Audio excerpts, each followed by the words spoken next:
गोला प्रखंड के जोभिया गांव में पहुंचे हुए। तो साथियों, आज गांव हो या शहर, मृत्यु भोज के नाम पर सफेद सफेद भव्य पंडाल लगा करके जो दिखावा किया जा रहा है, जो हर्षोल्लास के साथ इस कार्यक्रम को संपन्न किया जा रहा है, उसी को ध्यान में रखते हुए और तो और आज गंदी राजनीति और भ्रष्टाचार इतना चरम सीमा पर है कि कुछ लोग 4 से 5 हजार रुपए के राशन मात्र दे करके एक शोकाकुल परिवार के घर में जाकर के उन्हें मात्र 4 से 5 हजार के राशन दे करके उनके फोटो खींच करके और सोशल मीडिया में वायरल किया जा रहा है। साथियों, इसी को ध्यान में रखते हुए हमारी संस्था एक एक गांव को जाने पर मजबूर, एक एक गांव को जगाने पर मजबूर हुई है। आज हम आपके गांव जोभिया में जो पहुंचे हैं, हम चाहते हैं कि एक एक बात आप इस बात पर मनन करें। तो इंसान के मरने के बाद अगर कोई शास्त्र है तो वो है गरुड़ पुराण। आप वही करेंगे जो मेरा शास्त्र कहेगा, इस बात को ध्यान में रखिएगा। साथियों, गरुड़ पुराण के कुल 16 अध्याय हैं, कुल 16 अध्याय, और 16 अध्याय में कहीं दूर दूर तक इसका जिक्र नहीं है कि इंसान के मरने के बाद आप पूरे हर्षोल्लास के साथ या फिर पूरे गांव मोहल्ला के एक एक आदमी को खिला करके इस कार्यक्रम को संपन्न करना है। ये हमारा गरुड़ पुराण नहीं कहता है। तो आप बरहमा के दिन कहां से गड़बड़ कर रहे हैं, ये हम आपको बताने आए हैं। साथियों, सुबह 7 बजे से लेकर के 2 बजे तक यह पूजा चलती है। पूरे ब्रह्मांड में इससे बड़ी पूजा किसी को नहीं माना गया है, क्योंकि जिसके घर में मृत्यु हो जाए और जिसके घर में कर्मठ की पूजन हो जाए तो समझिए कि उनको साल भर, 1 साल कोई भी पूजन करने का उसका कोई जरूरत नहीं पड़ती है। शायद आपको मालूम भी होगा। तो साथियों, सुबह 7, 8, 9 बजे से लेकर के शाम 2 बजे तक जो मृतक के घर में, जो शोकाकुल परिवार के घर में मौजूद है, यह भोजन केवल उन्हीं को करने का अधिकार है। इसी को हम लोग मृत्यु भोज कहते हैं।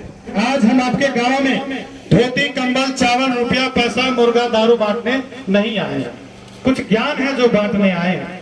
साथियों, आज जितने भी पूंजीपति लोग हैं, जितने भी गंदी राजनीति करने वाले लोग हैं, उनका सिर्फ एक ही मूल मंत्र है कि ईश्वर को पैसा दे दे लेकिन बुद्धि मत दे। क्यों? क्योंकि अगर वो बुद्धि दे देंगे तो फिर मेरा झंडा कौन ढोएगा। साथियों, आप जो 1-1.5 लाख रुपया बेफिजूल के खर्च कर रहे हैं सफेद सफेद पंडाल लगा के, मैं चाहता हूं कि इस पैसे को आप छोटे छोटे बच्चों को अच्छे स्कूल में पढ़ाएं, अच्छी शिक्षा दें।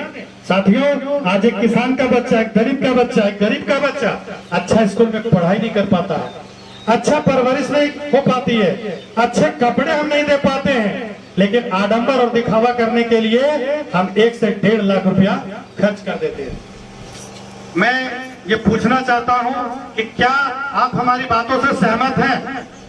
किन्हीं के मन में कोई प्रश्न है तो आप हमसे कर सकते हैं, मेरे जाने के बाद नहीं, क्योंकि हमने पूरे गरुड़ पुराण का अध्ययन करके आपके पास आए हैं।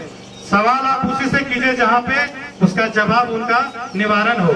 ऐसा नहीं कि फिर जाने के बाद ज्ञानी बनने का कोशिश कोई ना करेंगे। आपके पास जितना सवाल है, जिस टाइप का प्रश्न है, आप मेरे से कर सकते हैं। इधर से कोई माता बहने, कोई प्रश्न आप लोग के मन में, इधर से कैमरा उधर करो भाई, मेरा थोड़ा चमकाने से कोई काम नहीं होगा। साथियों, जब हमारे गरुड़ पुराण कहता ही नहीं है, हमें मृत्यु भोज की आवश्यकता है ही नहीं, तो हम अपनी फोटो 4,000, 5,000 का राशन लेके अपनी गरीबी का मजाक क्यों उड़ाएं? हम ये दिखावा क्यों करें? तो साथियों, हम किसका घर उजड़ने का इंतजार कर रहे हैं? हम किसका मरने का इंतजार कर रहे हैं? हम किसका बर्बाद होने का इंतजार कर रहे हैं? अगर ये पहल अच्छी है तो बस मैं चाहता हूं साथियों कि आज तक आपने जो भी जाने अनजाने में गलती की, ये सब माफ है। लेकिन आप जानने के बाद भी अगर कोई गलती करते हैं तो समझिए कि ये केवल और केवल अपराध है। नाम क्या है? लालमोहन दीदी है। क्या बात है, आप कभी से सुन रहे हैं सर, कैसा लगा ये कार्यक्रम आपको? बहुत अच्छा लगा। क्या आप समाज का उत्थान के लिए गरुड़ पुराण का सम्मान करेंगे करेंगे कि हाथ पर हाथ धर कर बैठे रहेंगे? नहीं सर। क्या करेंगे इसके मतलब आज के बाद आप क्या करेंगे गांव के लिए? गाँव के लिए यही सर कि जैसे आप बैठक करेंगे, हाँ लोगों को एकजुट करेंगे, करेंगे सर। है ना? अगर आपका एक पहल से पूरा गांव का भला होता है, इसमें बुरा क्या है? और जो व्यक्ति आपको ये कहता है कि संस्था वाला इला उल्टा पलटा बोल के चल गए यार, ककर दिमाग तो कहाँ लगे, उसको एक बात कहिए आप कि 100, 150, 200 के अंदर में गरुड़ पुराण की पुस्तक आती है मात्र। उनको बोलिए कभी गरुड़ पुराण का अध्ययन किया आपने? वो निश्चित ही कहेगा नहीं हम तो पढ़े नहीं।